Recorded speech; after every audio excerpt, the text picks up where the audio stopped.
মৰমৰ ছাত্ৰ ছাত্ৰীসকল, আজি মই তোমালোকক যোৱা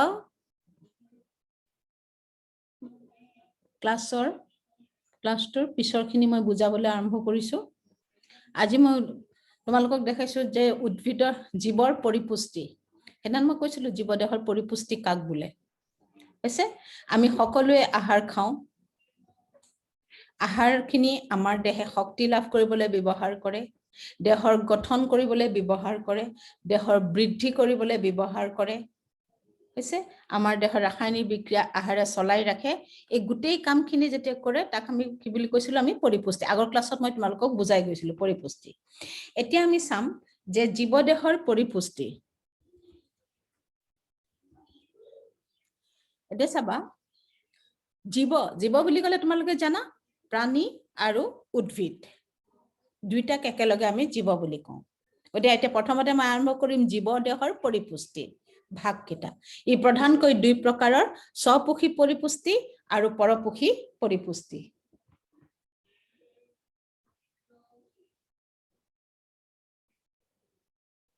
স্বপোষী পৰিপুষ্টি আৰু পৰপোষী পৰিপুষ্টি।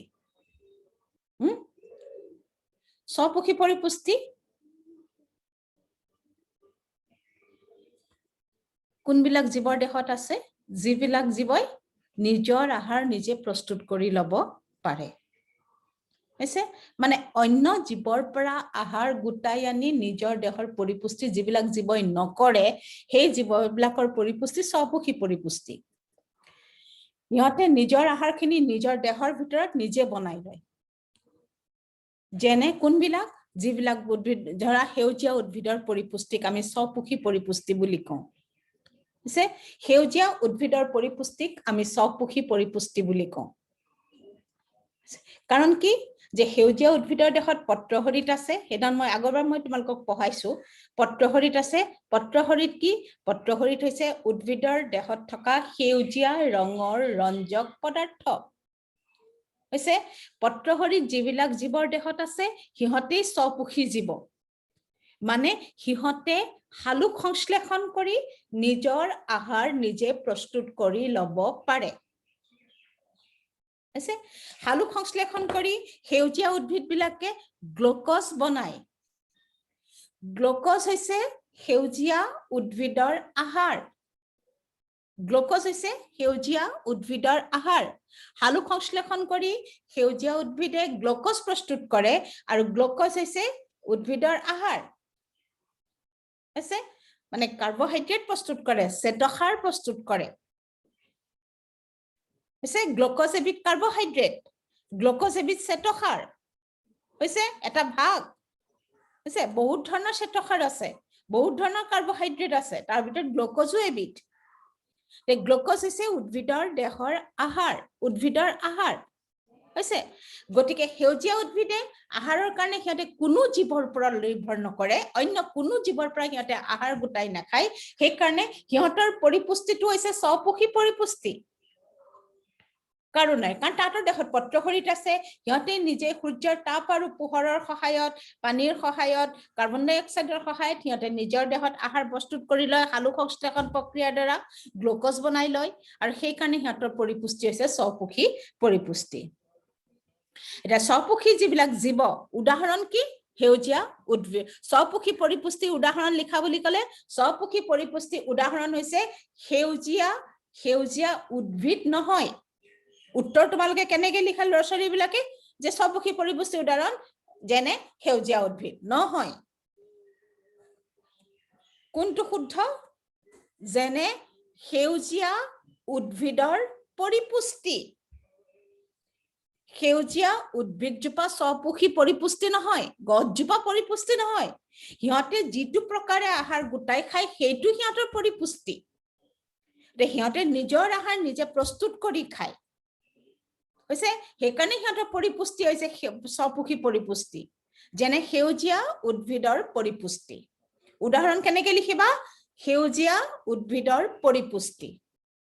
সেউজীয়া উদ্ভিদৰ আহাৰ প্ৰস্তুত কৰা প্ৰক্ৰিয়াটোৰ নাম হৈছে শালুক সংশ্লেষণ প্ৰক্ৰিয়া।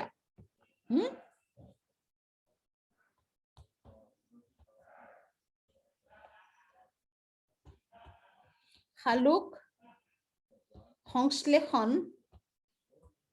প্ৰক্ৰিয়া সেউজীয়া উদ্ভিদৰ আহাৰ প্ৰস্তুত কৰা প্ৰক্ৰিয়াটোৰ নাম হৈছে সালোক সংশ্লেষণ প্ৰক্ৰিয়া সেউজীয়া উদ্ভিদৰ আহাৰ প্ৰস্তুত কৰা প্ৰক্ৰিয়াটোৰ নাম হৈছে সালোক সংশ্লেষণ প্ৰক্ৰিয়া মানে সালোক সংশ্লেষণ কৰিবলৈ পত্ৰহৰিত লাগিব আৰু লাগিব সূৰ্যৰ তাপ আৰু পোহৰ লাগিব কাৰ্বন ডাই অক্সাইড লাগিব পানী লাগিব কিন্তু পত্ৰহৰিত থাকিবই লাগিব নহলে বাকি কিটা পালেও সালোক সংশ্লেষণ কৰিব নোৱাৰে ওটা স্বপুখী পৰিপুষ্টি কাক বোলে যে যিবিলাক জীৱই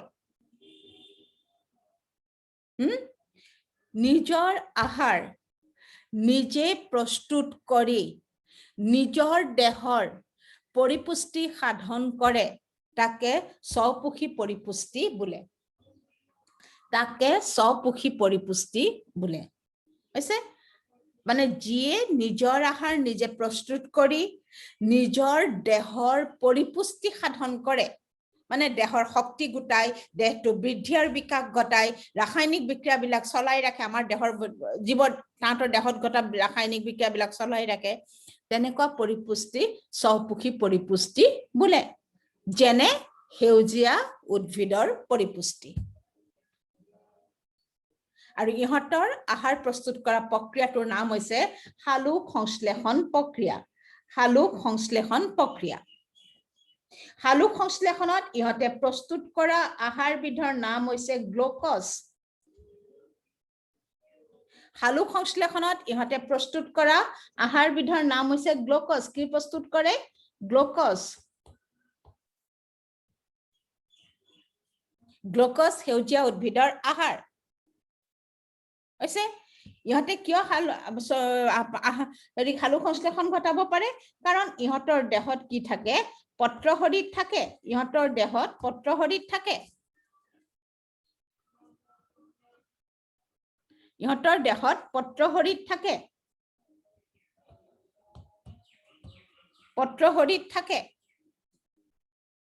গতিকে স্বপুখী পৰিপুষ্টি হল এবাৰ আমি আহো জীৱৰ পৰপুখী পৰিপুষ্টি পৰপুখী পৰিপুষ্টি মানে কি যে ধৰা আমি পৰপুখী জীৱ মানুহ পৰপুখী জীৱ হল মানুহ পৰপুখী জীৱ কিয় পৰপুখী কাৰণ আমাৰ দেহত পত্ৰহৰিত নাই আমি সালোক সংশ্লেষণ কৰিব নোৱাৰো আমি আমাৰ দেহৰ ভিতৰত আহাৰ বনাব নোৱাৰো আমি বাহিৰত আহাৰ বনাই খোৱাটো এটো নহয় আমি যে ঘৰত আহাৰ বনাই খাও মানে বাহিৰ কিন্তু কৰ পৰা খাও আমি চাউল খাও হেতু আমাক উদ্ভিদে দিছে আমি ডালি খাও উদ্ভিদে দিছে শাক-পাচলি খাও উদ্ভিদে দিছে তেল খাও উদ্ভিদে দিছে হৈছে মাছ মাংস কণী গাখীৰ খাও অন্য প্ৰাণীয়ে দিছে তেতিয়ালে আমি আমাৰ আহাৰ কি লুকৰ পৰা গুটাই আনি খাইছো আমি হল গটিকে যে আমাৰ পৰিপুষ্টিটো স্বপুখী নহয় তোমালোকে চাবা কোনটো জীৱই নিজৰ আহাৰ আৰে যিবিলাক সেউজীয়া গছ দেখিবা সকলো গছেই স্বপুখী জীৱ কাৰণ হিয়ত সেউজীয়া হলে হিয়তৰ দেহত পত্ৰহৰিত আছে পত্ৰহৰিত কি পত্ৰহৰিত হৈছে এবিধ সেউজীয়া ৰঙৰ ৰঞ্জক পদাৰ্থ কিন্তু আমি পৰপুখী কাৰণ আমাৰ দেহত পত্ৰহৰিত নাই আমি সালোক সংশ্লেষণ কৰিব নোৱাৰো আমি আহাৰখিনি লুকৰ পৰা আনি খাও বনাই খোৱাটো আমাৰ হেতু নিজৰ আহাৰ নিজে বনোৱা নহয় আমি লুকৰ পৰা আনি খাও অন্য জীৱ দেহৰ পৰা খাও আমি কিছুমান আমি উদ্ভিদৰ পৰা খাও কিছুমান আমি প্ৰাণীৰ পৰা খাও মাছ মাংস কণী গাখীৰ এবিলাক আমি প্ৰাণীৰ পৰা খাও হৈছে আৰু কিছুমান আমি উদ্ভিদৰ পৰা খাও মুঠতে আমি আমাৰ দেহে শক্তি পাবৰ বাবে আমাৰ দেহটো বৃদ্ধি আৰু বিকাশ ঘটিবৰ বাবে আমাৰ দেহৰ ৰাসায়নিক বিক্ৰিয়া চলিবৰ কাৰণে আমাক আহাৰ লাগে কিন্তু আমি সেই আহাৰ লুকৰ পৰা আনি খাও সেই কামখিনিৰ কাৰণে আমি আহাৰ অন্যৰ পৰা গুটাও অন্য মানে কাৰ পৰা অন্য জীৱ দেহৰ পৰা গুটাও কিছুমান উদ্ভিদৰ পৰা আনো কিছুমান প্ৰাণীৰ পৰা আনি খাও গতে আমাৰ পৰিপুষ্টিটো হৈছে পৰপুখী পৰিপুষ্টি গতে পৰপুখী পৰিপুষ্টি কি আৰু বিশেষকৈ আমি আহাৰ প্ৰধানকৈ আমি আহাৰ সেউজীয়া উদ্ভিদৰ পৰা আহৰণ কৰো আমি ধান খাও ধানৰ পৰা চাউল উলিয়াই লৈ আমি ভাত বনাই খাওঁ আমি ঘেঁহুৰ পৰা আটা উলিয়াই লৈ আমি ৰুটি বনাই খাওঁ হৈছে আমি কল খাওঁ তুমি চোৱা কল খোৱা আৰু কি খোৱা আমি ফল-মূল খাওঁ কল আপেল আম বগৰী আমি যিবোৰ সাধাৰণতে আমি ফল-মূল খাওঁ ধৰা বগৰী হৈছে জামু এইবিলাক কি হয় উদ্ভিদে আমাক দিছে আমি শাক-পাচলি খাওঁ উদ্ভিদে আমাক দিছে গতে আমি বেছিভাগ আহাৰে আমি উদ্ভিদৰ পৰা আহৰণ কৰো গতে পৰপক্ষী পুষ্টি কাক বোলে যে যিবিলাক জীৱই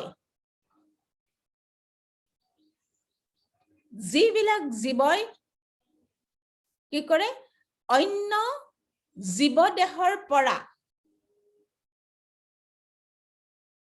বিশেষকৈ উদ্ভিদৰ পৰা অন্য জীৱদেহৰ পৰা আহাৰ সংগ্ৰহ কৰি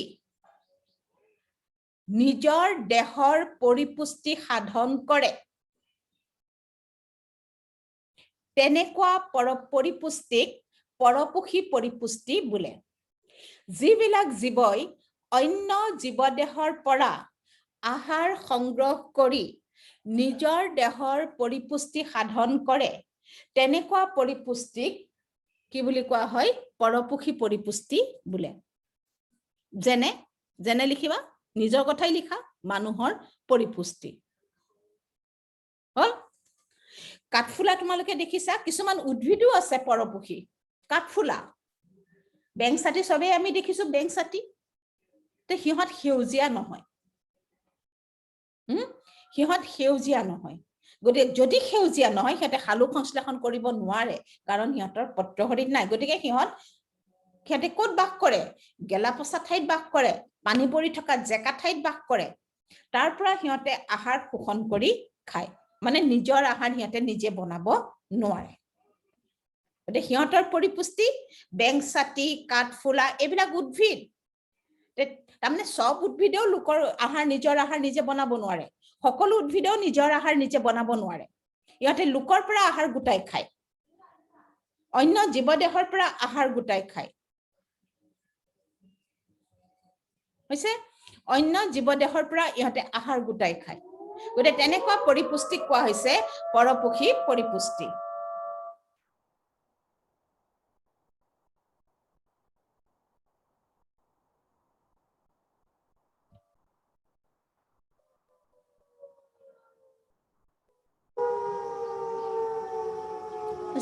পৰপক্ষী পৰিপুষ্টিক জীৱৰ মই উদ্ভিদৰ কথা এতিয়ালৈকে কোৱা নাই জীৱ মানে উদ্ভিদ আৰু প্ৰাণী হৈছে জীৱৰ পৰপক্ষী জীৱ হৈছে কি তিনি প্ৰকাৰৰ পূৰ্ণগ্ৰাসী পৰজীৱী আৰু মৃতজীৱী পূৰ্ণগ্ৰাসী ধৰা আমি মানুহবিলাক পূৰ্ণগ্ৰাসী হল মানুহবিলাক পূৰ্ণগ্ৰাসী পৰজীৱী ধৰা উকনি আমাৰ গাত থকা উকনি কুকুৰ মেকুৰী এইবিলাক গৰু ছাগলী এইবিলাকৰ গাত থকা চিকৰা হল আৰু উদ্ভিদো পৰজীৱী আছে ধৰা ৰঘুমলা আকাশীলতা স্বৰ্ণলতা এইবিলাক পৰজীৱী উদ্ভিদ মানে ইহঁত সেউজীয়া নহয় অন্য গছত সিহঁতে বাস কৰে অন্য গছ এজোপা গছত সিহঁতে বাস কৰে পৰজীৱী জীৱ উদ্ভিদ বিলাকে বাস কৰি সেই গছজোপাই সালোক সংশ্লেষণ কৰি আহাৰ বনায় আৰু সিহঁতে কি কৰে সিহঁতৰ শিপা কিছুমান থাকে শোষক মূল কিছুমান থাকে সেই শোষক মূল সিহঁতে গছজোপাৰ গাৰ ভিতৰলৈ ভৰাই দি সেই আহাৰ সিহঁতে শোষণ কৰি খায় পৰজীৱী উকনি তোমালোকে দেখিছা উকনি কি কৰে যে সিহঁতৰ মুখৰ আগত থকা যিকেইডাল শুং থাকে এডাল আমাৰ গাৰ ভিতৰত ভৰাই দি পেলাই তাৰ পৰা তেজ শুহি খায় হৈছে বাস কৰে আমাৰ গাৰ ওপৰত পৰজীৱী বাস কৰে পৰজীৱী বাস কৰে এটো নহয় যে পৰজীৱী হলে পেলুবিলাক আমাৰ গাৰ ভিতৰত বাস কৰে হৈছে কৰি আকৌ আমি আমাৰ গাৰ পৰাই সিহঁতে আহাৰ শোষণ কৰি খায় দুটা কাম কৰে পৰজীৱী বিলাকে এটা হৈছে সিহঁতৰ এটা জীৱটোৰ গাত বাস কৰিব ধৰা উদাহৰণ এটা ভাবি লোৱা ধৰা উকনি আমাৰ গাৰ ওপৰত বাস কৰিছে সি পৰজীৱীয়ে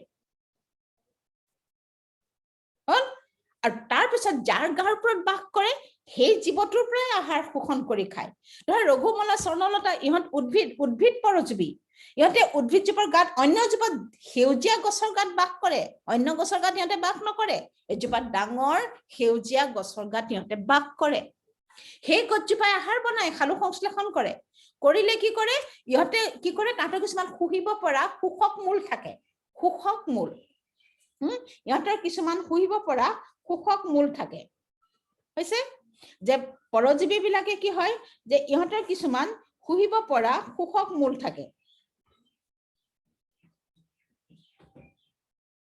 ইহঁতৰ কিছুমান শোষক মূল থাকে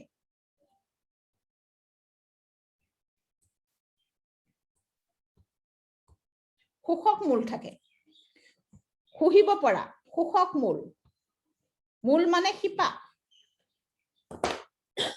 শোষক মূল থাকে শোষক মূল বিলাক সিহঁতে পৰজীৱী উদ্ভিদ বিলাকে সিহঁতৰ গাত ভৰাই দিয়ে যিজোপা গছত বাস কৰে সেই গছজোপাৰ গাতে ভৰাই দিয়ে ভৰাই সেই গছজোপাই বনোৱা আহাৰ সিহঁতে শোষণ কৰি খায় গতিকে কি দেখিলা পৰজীৱী বিলাকে দুটা কাম কৰে এটা হৈছে সিহঁতে এটা জীৱৰ গাত বাস কৰিব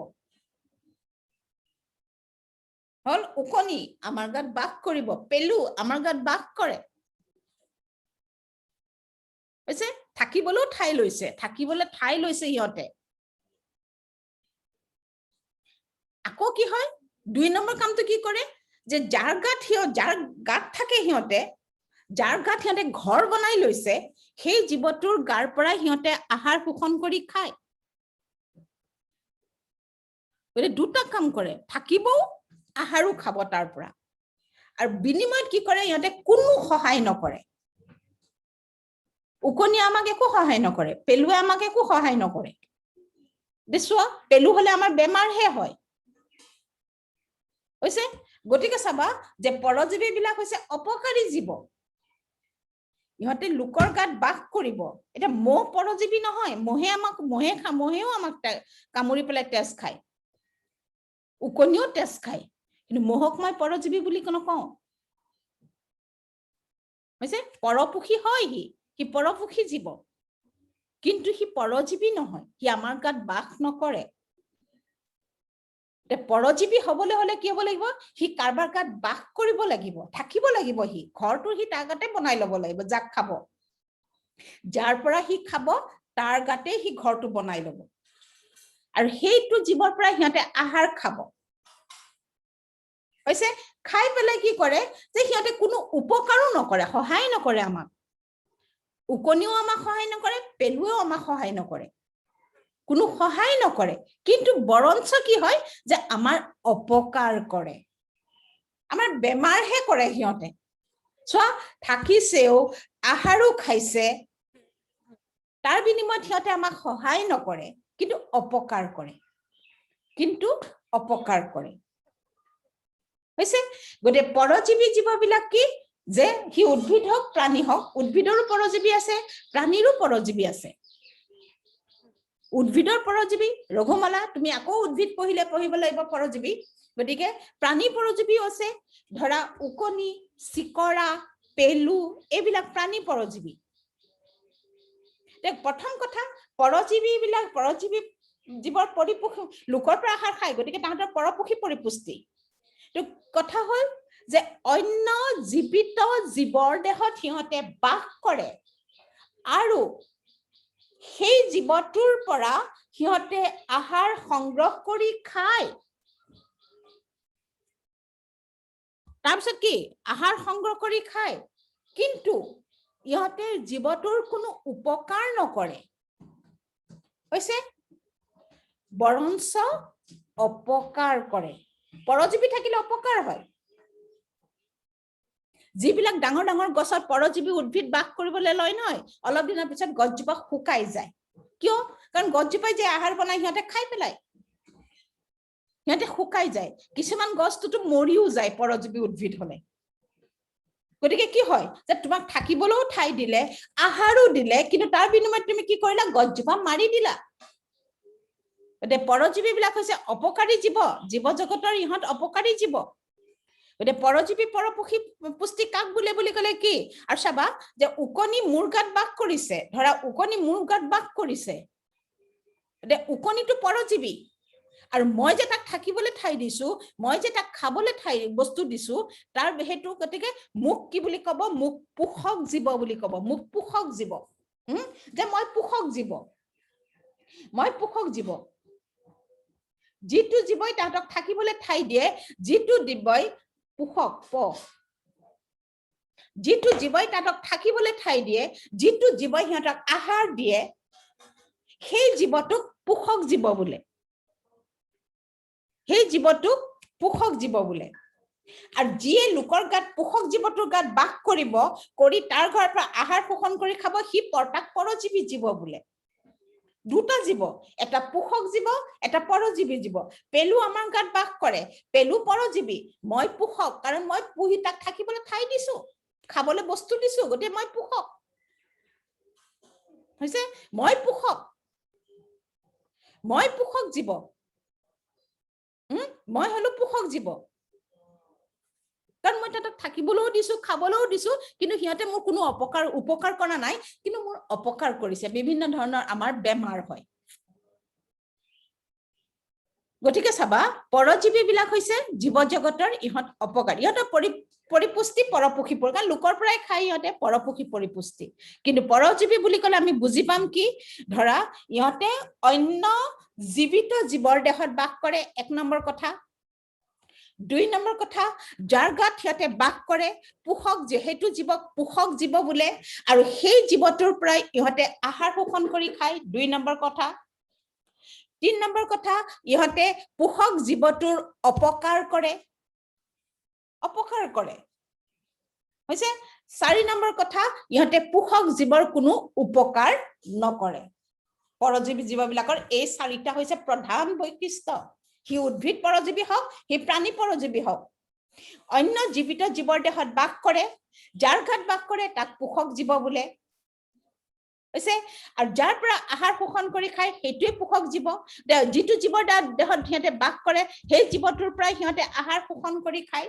ইহঁতে পোষক জীৱটোৰ কোনো উপকাৰ সাধন নকৰে, কোনো উপকাৰ নকৰে। আৰু বৰঞ্চ 4 নম্বৰ কি?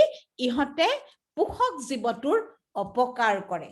কিছুমান গছটো পৰজীৱী উদ্ভিদে মাৰি পেলায়, কিছুমান ডাঙৰ ডাঙৰ গছ পৰজীৱী উদ্ভিদে বাস কৰিলে বেছিকৈ হলে সিহঁতে মাৰি পেলায়, কাৰণ সিহঁতৰ শোষক মূলবিলাক গছজোপাৰ ভিতৰলৈ ভৰাই দি সিহঁতে বনোৱা আহাৰ সিহঁতে শোষণ কৰি খায়। গতিকে গছজোপাই আহাৰ নাপায়, লাহে লাহে গছজোপা শুকাই আহি এটা সময়ত গছজোপাই মৰি যায়। গতিকে পৰজীৱী বিলাক হৈছে অপকাৰী জীৱ, হৈছে। গতিকে পৰজীৱী যি পৰিপুষ্টিত কি হয়, এটা জীৱ অন্য জীৱৰ দেহত বাস কৰি সেই জীৱটোৰ পৰাই আহাৰ শোষণ কৰি খাই নিজৰ দেহৰ পৰিপুষ্টি সাধন কৰে, তাকে পৰজীৱী জীৱ বোলে, বা পৰজীৱী পৰিপুষ্টি বোলে। যিবিলাক জীৱই অন্য জীৱিত জীৱৰ দেহত বাস কৰি সেই জীৱটোৰ পৰাই আহাৰ শোষণ কৰি খাই নিজৰ দেহৰ পৰিপুষ্টি সাধন কৰে, তাকে পৰজীৱী পৰিপুষ্টি বোলে। নিজৰ দেহৰ পৰিপুষ্টি সাধন কৰে, তাকে পৰজীৱী পৰিপুষ্টি বোলে। যেনে প্ৰাণী পৰজীৱী উকনি, চিকৰা, পেলু। উদ্ভিদ পৰজীৱী ৰঘুমলা, স্বৰ্ণলতা ইত্যাদি, হৈছে। মৃতজীৱী বিলাক হৈছে কোনবিলাক? ধৰা বেক্টেৰিয়া, ভেঁকুৰ, বেক্টেৰিয়া, ভাইৰাছ, ভেঁকুৰ, কাঠফুলা, বেংচাতি, এইবিলাক মৃতজীৱী জীৱৰ উদাহৰণ হল। মৃতজীৱী মানে যিয়ে মৰা জীৱ জন্তুৰ দেহত বাস কৰে, গছ হওক প্ৰাণী হওক, মৰা জীৱ জন্তুৰ দেহত বাস কৰে, মৃতজীৱী। চাবা, পৰজীৱীয়ে জীয়াই থকা গছত বাস কৰে, জীয়াই থকা জীৱত বাস কৰে। মৃতজীৱীয়ে মৰা জীৱদেহত বাস কৰে। পৰজীৱী জীৱিত জীৱৰ দেহত বাস কৰে, মৃতজীৱী মৰা জীৱৰ দেহত বাস কৰে। কৰি সেই জীৱটোৰ পৰা আহাৰ শোষণ কৰি খায়। পৰজীৱীৰ সৈতে একে হয়নে? হয়, কিন্তু পাৰ্থক্য ক'ত? পৰজীৱী জীৱিত জীৱৰ দেহত বাস কৰে, মৃতজীৱী মৰা জীৱৰ দেহত বাস কৰে। পৰজীৱীয়ে জীৱিত জীৱ, যিটো জীৱ জীয়াই আছে, যাৰ গাত বাস কৰে, তাৰ পৰাই আহাৰ শোষণ কৰি খায়। মৃতজীৱীয়ে মৰা জীৱটোৰ দেহৰ পৰা আহাৰ শোষণ কৰি খায়। হৈছে? কিন্তু কি হয় যে মৃতাৰ বিনিময়ত চাবা, পৰজীৱীয়ে কোনো উপকাৰ নকৰে, পৰজীৱী অপকাৰী। কিন্তু মৃতজীৱীয়ে কি কৰে? তাৰ বিনিময়ত সিহঁতে মৰা জীৱৰ দেহটো গেলাই পচাই মাটিৰ লগত মিলাই মাটি সাৰুৱা কৰে। তাৰ বিনিময়ত কিন্তু তাতে মৰা জীৱ জন্তুৰ দেহত থাকে, তাৰ পৰা আহাৰ খায়। হৈছে? তাৰ পৰা আহাৰ খায়, কিন্তু তাৰ বিনিময়ত সিহঁতে কি কৰে? মৃত দেহটোক গেলাই পচাই মাটিৰ সৈতে মিহলাই দিয়ে। দি পেলাই কি কৰে? মাটি সাৰুৱা কৰে।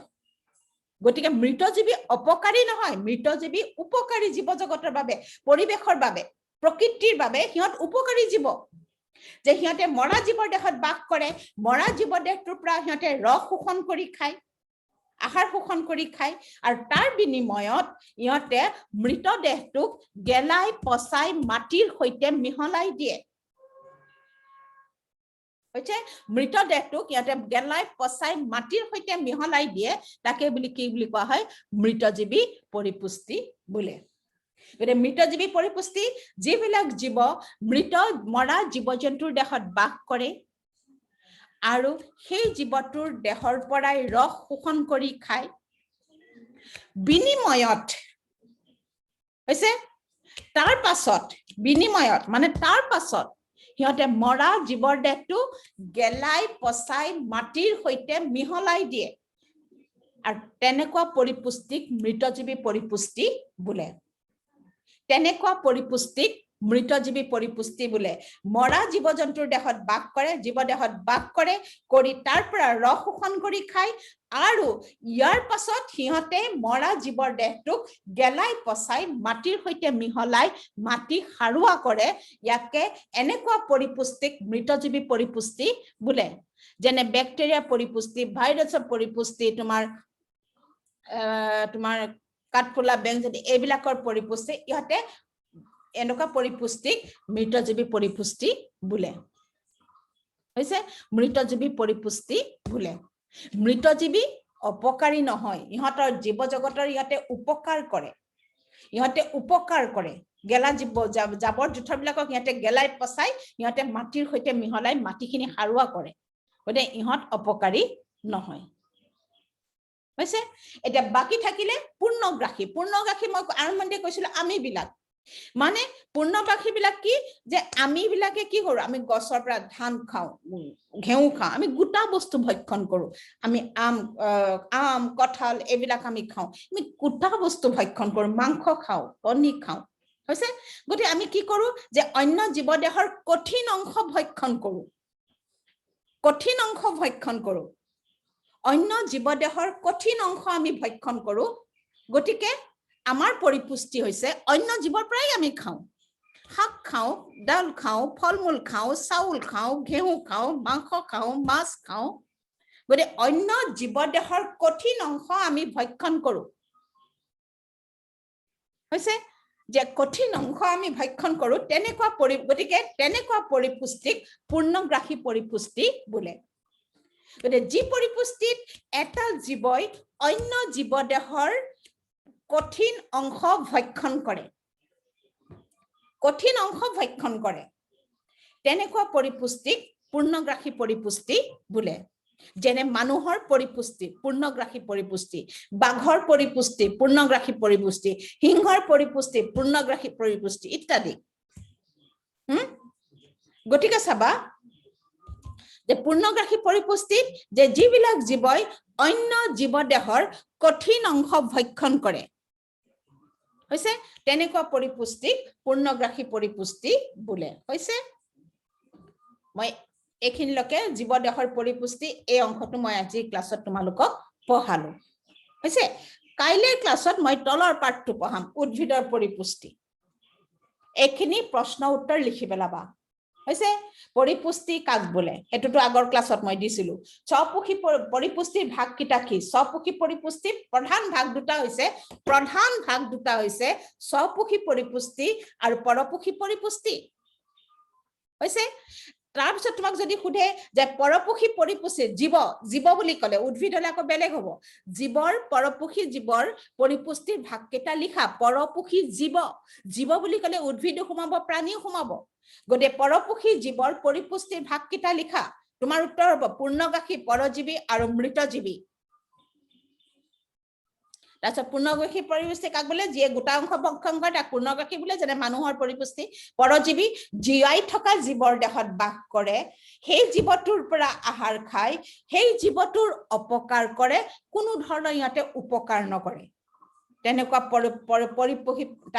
পৰপুখী পুষ্টিক পৰজীৱী পৰিপুষ্টি বোলে যে উকনি চিকৰা পেলু ৰঘুমলা তোমাৰ স্বৰ্ণলতা কাকিলতা এইবিলাক হৈছে তাৰপিছত মৃতজীৱী মৰা জীৱ জন্তুৰ দেহত বাস কৰে সেই জীৱটোৰ পৰা ৰস শোষণ কৰি খাই বিনিময়ত ইহঁতে মৰা জীৱৰ দেহটোক গেলাই পচাই মাটিৰ সৈতে মিহলাই মাটি সাৰুৱা কৰে তেনেকুৱা পৰিপুষ্টিক মৃতজীৱী পৰিপুষ্টি বোলে গতিকে এইকেইটা লিখি পেলাবা পূৰ্ণগাখী পৰিপুষ্টি কাক বোলে হৈছে উদাহৰণ পৰজীৱী পৰিপুষ্টি কাক বোলে উদাহৰণ মৃতজীৱী পৰিপুষ্টি কাক বোলে উদাহৰণ হৈছে আৰু পৰজীৱী আৰু মৃতজীৱীৰ মাজত পাৰ্থক্য এটা জীবিত জীৱৰ দেহত বাস কৰে জীয়াই থকা জীৱৰ দেহত বাস কৰে এটা মৰা জীৱ দেহত বাস কৰে এটা জীয়াই থকা জীৱ দেহৰ পৰা ৰস শোষণ কৰি খায় এটাই মৰা জীৱ দেহৰ পৰা ৰস শোষণ কৰি খায় ইহঁতে জীৱ দেহৰ উপকাৰ নকৰে ইহঁতে জীৱ জগতৰ উপকাৰ কৰে ইহঁতে কি কৰে মৃত দেহটোক গেলাই পচাই মাটিৰ সৈতে মিহলাই দিয়ে আৰু ইহঁতে জীৱ দেহৰ অপকাৰ কৰে ইহঁতে জীৱ জগতৰ অপকাৰ নকৰে পাৰ্থক্য কিটা লিখি পেলাবা পৰজীৱী আৰু মৃতজীৱীৰ পাৰ্থক্যটো লিখি পেলাবা প্ৰশ্ন কিটা মই কৈ দিছো পৰিপুষ্টি জীৱৰ পৰিপুষ্টিৰ প্ৰধান ভাগ কেটাৰ নাম লিখা স্বপুখী পৰিপুষ্টি পৰপুখী পৰিপুষ্টি নেক্সট প্ৰশ্ন লিখিবা পৰপুখী জীৱৰ পৰিপুষ্টি পৰপুখী জীৱৰ পৰিপুষ্টিৰ ভাগ কেটা লিখা জীৱ পূৰ্ণগাখী পৰজীৱী আৰু মৃতজীৱী হৈছে তাৰপিছত লিখিবা পূৰ্ণগাখী জীৱ কাক বোলে পূৰ্ণগাখী জীৱ নহয় পূৰ্ণগাখী পৰিপুষ্টি কাক বোলে মই পৰিপুষ্টি কিটা লিখা নাই তোমালোকে নাভাবিবা যে এইটো জীৱটোৰ নাম লিখিব দিছো পৰিপুষ্টি কাক বোলে হৈছে যে পূৰ্ণগাখী পৰিপুষ্টি কাক বোলে তাৰপিছত পৰজীৱী পৰিপুষ্টি কাক বোলে মৃতজীৱী পৰিপুষ্টি কাক বোলে সেইটো লিখিলা উদাহৰণ দিবা তাৰপিছত তাৰ পিছৰ প্ৰশ্নটো লিখিবা পৰজীৱী পুষ্টি আৰু মৃতজীৱী পুষ্টিৰ মাজত পাৰ্থক্য লিখা মই অলপ আগতে উত্তৰটো তোমালোকক কৈ দিছো পঢ়ি চালে উত্তৰখিনি পাই যাবা উত্তৰখিনি লিখি পেলাবা আগৰ উত্তৰখিনি পিছত এই ঘৰৰ বহিত এই উত্তৰখিনি লিখি পেলাবা তাৰ পিছৰ পাঠটো হৈছে উদ্ভিদৰ পৰিপুষ্টি এই পাঠটো মই কাইলৈৰ ক্লাছত পঢ়াম ওকে বাই